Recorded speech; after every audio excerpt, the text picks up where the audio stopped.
Some people spend their whole lives hiding a scar because they never want anyone to ask how they got it. Rosa Martinez spent 11 years hiding hers. She believed no one in the world would ever recognize it. She was wrong. The moment Daniel Hayes' fiancé grabbed Rosa by the collar and ripped her uniform in front of more than 100 guests, the ballroom fell completely silent. Nobody expected an engagement celebration to turn into public humiliation. Vanessa Cole stood there smiling proudly, convinced she had finally put the quiet housekeeper in her place. Then the torn fabric slipped from Rosa's shoulder. A pale crescent-shaped scar caught the glow of the crystal chandeliers. Daniel stopped breathing. His wine glass trembled in his hand. That scar. He knew it. Not because he had seen Rosa before. Because 11 years earlier, he had seen that exact scar in a hospital recovery room after someone gave him the one thing money could never buy, another chance to live. And in that single moment, everything Daniel believed about the woman cleaning his mansion changed forever. Rosa Martinez was 34 years old. For nearly 10 years, she had worked as a cleaner in some of Connecticut's wealthiest neighborhoods. She never arrived late. She never complained. She quietly finished her work and left before anyone paid much attention to her. Most homeowners barely remembered her name. That never bothered Rosa. She wasn't looking for recognition. She only wanted enough work to keep food on the table for her 8-year-old son, Miguel. After losing her husband several years earlier, every dollar mattered. Life had become a careful balance between rent, school fees, groceries, and hope that nothing unexpected would happen. She wore a tiny gold locket around her neck every day, no matter how hot the weather became. She always kept her shirts buttoned, high enough to hide the scar resting beneath her left collarbone. Nobody ever asked about it. She preferred it that way. 6 months earlier, Daniel Hayes hired Rosa through a local housekeeping agency to help maintain his enormous estate outside Greenwich. Daniel owned several technology companies and had recently become one of Connecticut's youngest billionaires. His schedule rarely allowed him to notice the people quietly working around him. As long as everything ran smoothly, he assumed everyone was happy. The only person who truly noticed Rosa was his daughter.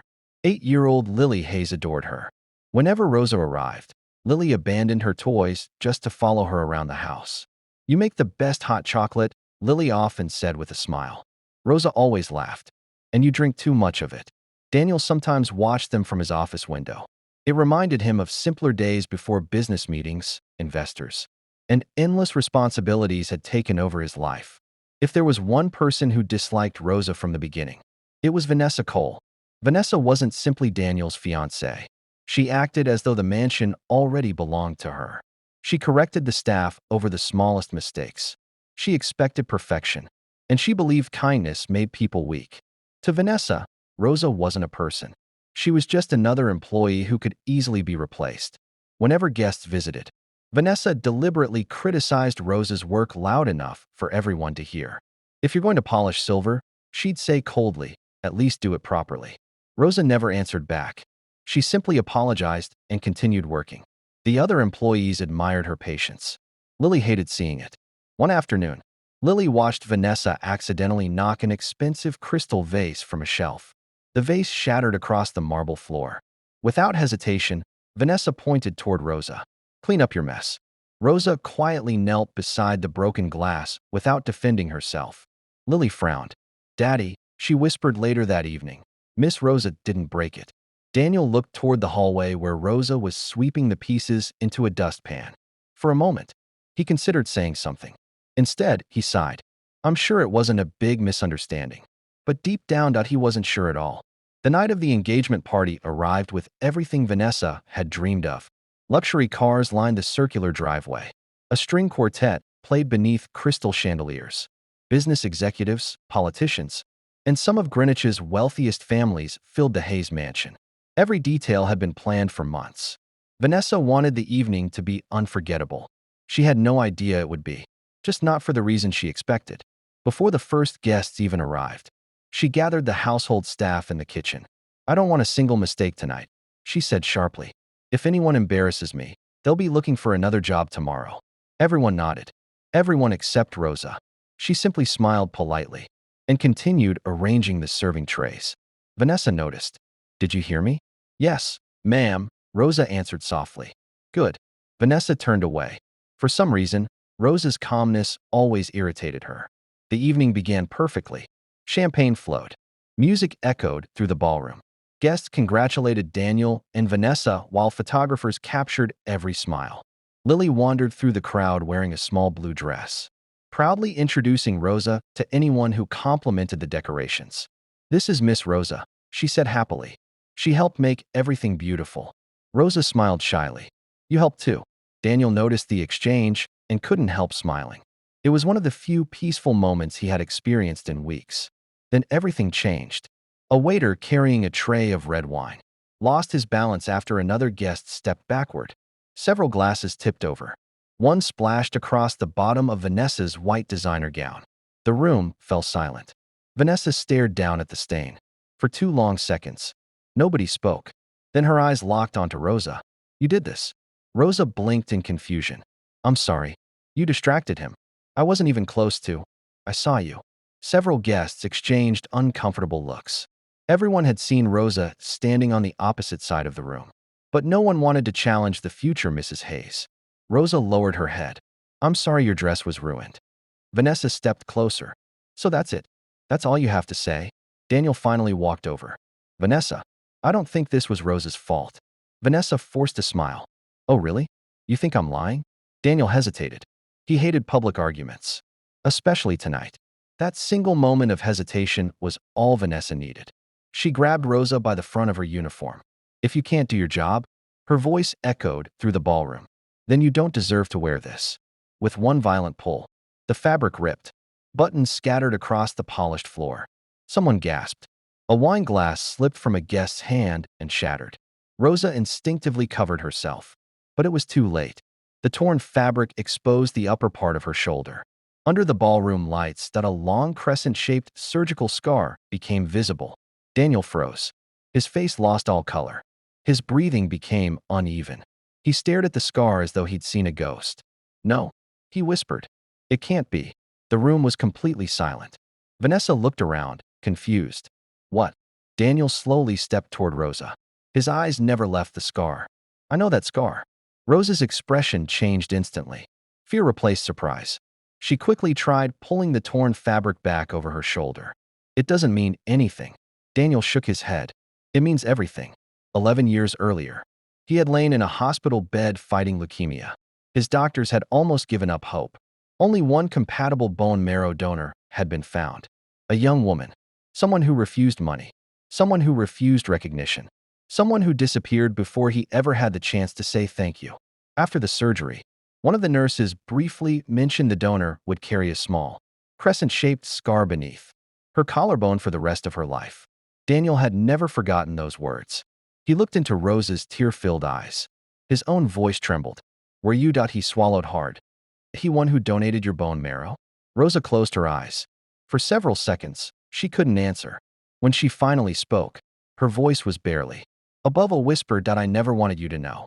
The ballroom erupted with shocked whispers. Guests looked from Rosa to Daniel, then back again. Vanessa stood completely speechless. The woman she had humiliated in front of everyone had saved the billionaire's life. And Daniel was about to reveal a truth that would leave the entire room in tears.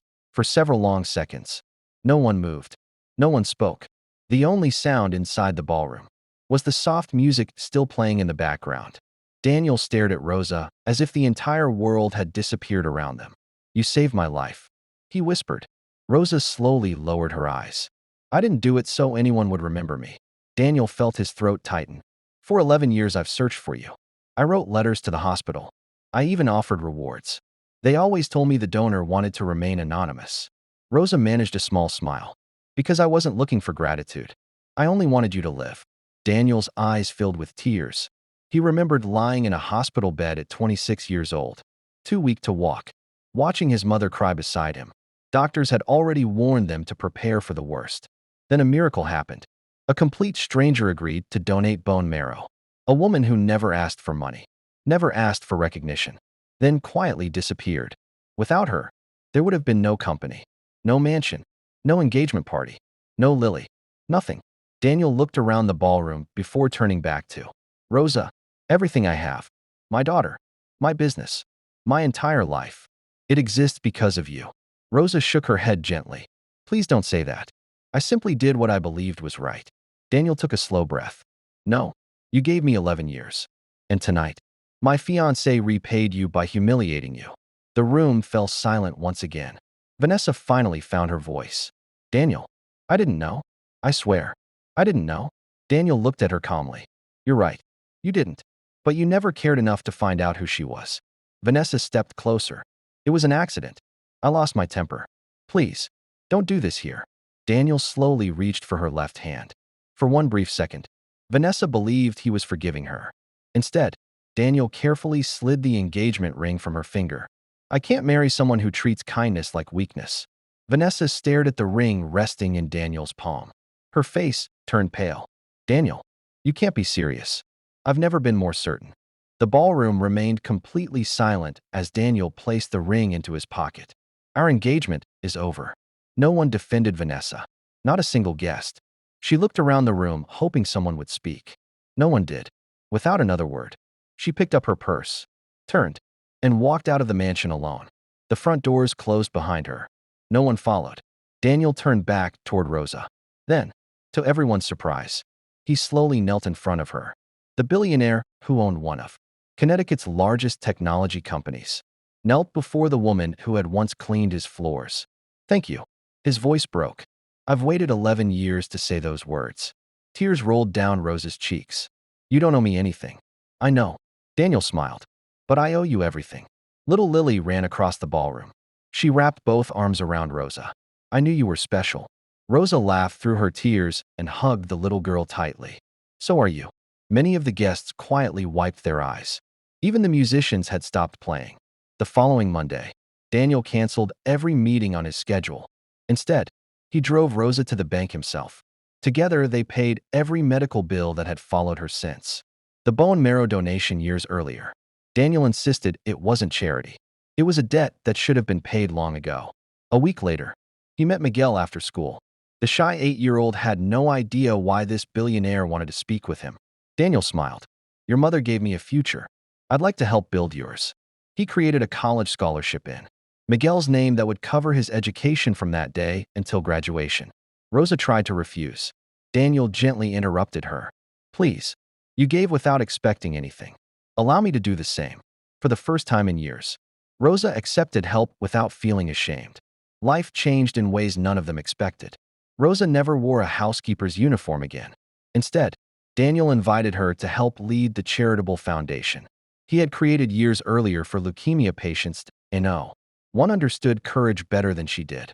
Miguel grew up surrounded by people who truly cared about him. And every Sunday, Daniel and Lily visited Rosa's small home. There were no crystal chandeliers, no expensive decorations, just homemade food, warm laughter, and a family built on gratitude instead of wealth. Sometimes, the deepest scars aren't reminders of pain. They're proof that love can survive it. Vanessa tried to use Rosa's scar to humiliate her. Instead, it became the mark that reunited two lives, separated for 11 years. Because real kindness doesn't ask for applause. It quietly changes someone's life.